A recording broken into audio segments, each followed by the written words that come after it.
sisters, it's your girl France and welcome back to my YouTube channel. For today's video, I have another quick and simple recipe that you can make at home. Most of the ingredients are super accessible and easy to find. So without further ado, I'll be showing you how to make Cheez-It crackers, or what is similar to Cheez-It crackers. It is cheese crackers that is homemade. But yes, without further ado, I'll be showing you how to make it. If you want to follow along, the ingredients will be listed down below.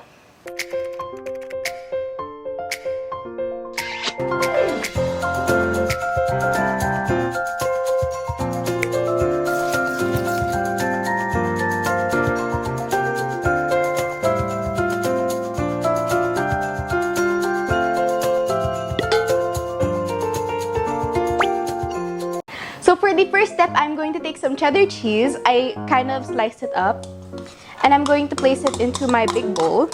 Just using my spoon to remove that excess cheese. And then I'm going to take butter and I'm going to place it into the bowl with that cheese. And then I'm going to take my hand mixer and I'm going to incorporate these two together.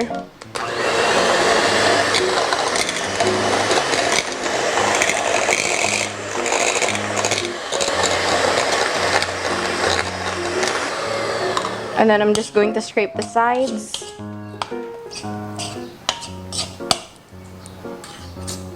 And now I'm going to take my flour and I'm going to place it in there. And then we're going to incorporate it. And then mix again. On the side, I have a small bowl of water and I have here a tablespoon. And I'm going to slowly incorporate a bit of water, at least 2 to 3 tablespoons, until it is kind of a cohesive dough.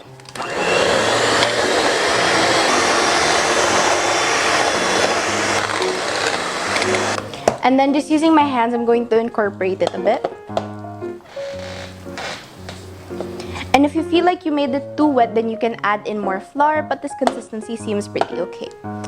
Okay, and then I'm going to mix it just a bit more. And I'm going to take some parchment paper or baking paper, whatever you would like to call it. And I'm just going to place it flat there. And then I'm going to take wax paper. And I'm going to cut a bit off once more.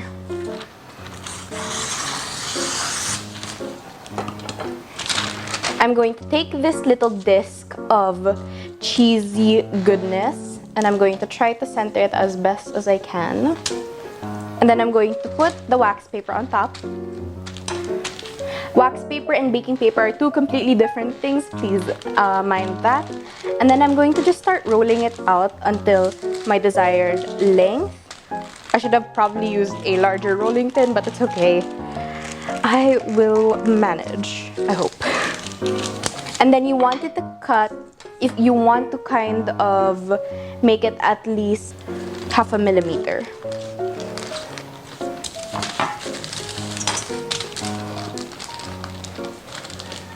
Now I'm going to take my ruler and check its height. Okay, it is exactly. So now I'm going to take my around 1-inch ruler and I'm going to cut the slices. Just gonna cut around it. Oh. And at this point, I'm gonna add in a bit of flour so that it doesn't stick too much.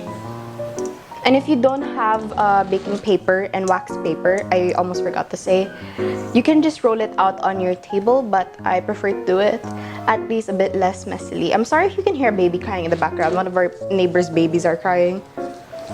And it's becoming super gloomy, so I really hope it rains because it's been hot the entire day. Okay. Cutting it. It's okay if it is not perfect cuts.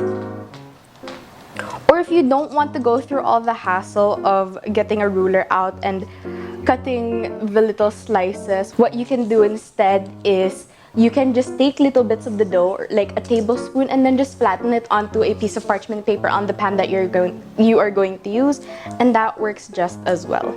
Okay. A few more cuts. The country that I live in is super tropical, so Whenever it rains, it's always a blessing. Now we are going to cut it vertically. Oh wait, okay. So what you can do instead is just cut it like that. Okay, wait. That's such a big brain idea.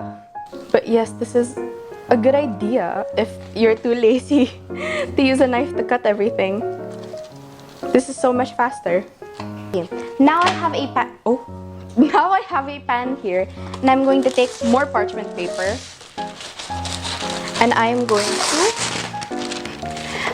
to take it and place it onto my pan.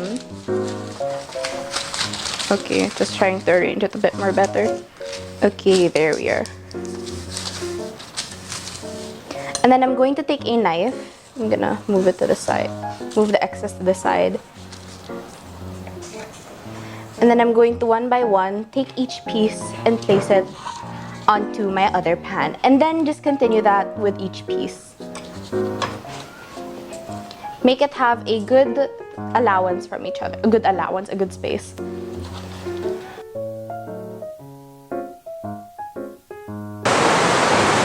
It finally rained. For the final step, I'm going to take a chopstick just to make it look a bit more like the authentic Cheez-It.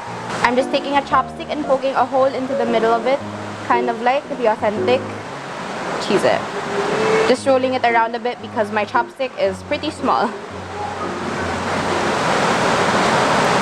And then I'm just gonna continue that with the rest. And now we're ready to put it into the oven to bake.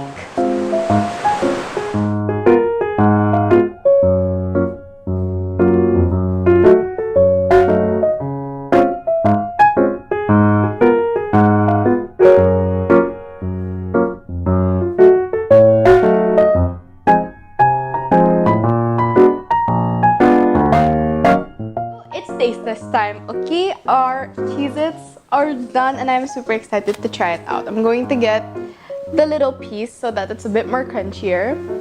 I'm super excited to try it and cheers. Do you hear that crunch? It is so good. The flavor of the cheese just comes through. The buttery flavor is so good. And it is super crunchy. The texture is great without it being dry. It is such a simple and easy snack to make and you will definitely love this. And if you have children, your children would love this. This snack is super easy to make and I highly encourage you guys to try it because it is super delicious.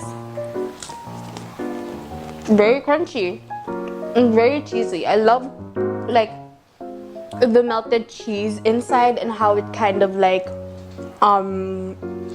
how it kind of hardens up. It's so good and crispy. I promise you, you will definitely love this. Thank you all for watching this video. I hope you enjoyed it. And if you did, please hit that like button, subscribe, hit the notification bell, share this video to your friends, and comment down below what you think I should bake next. And I will try to make it happen. Also follow me on my Instagram and Facebook page at Franz Gabriel. Don't forget, happiness starts in the kitchen. Be positive, share love. Thank you for watching. Franz Gabriel.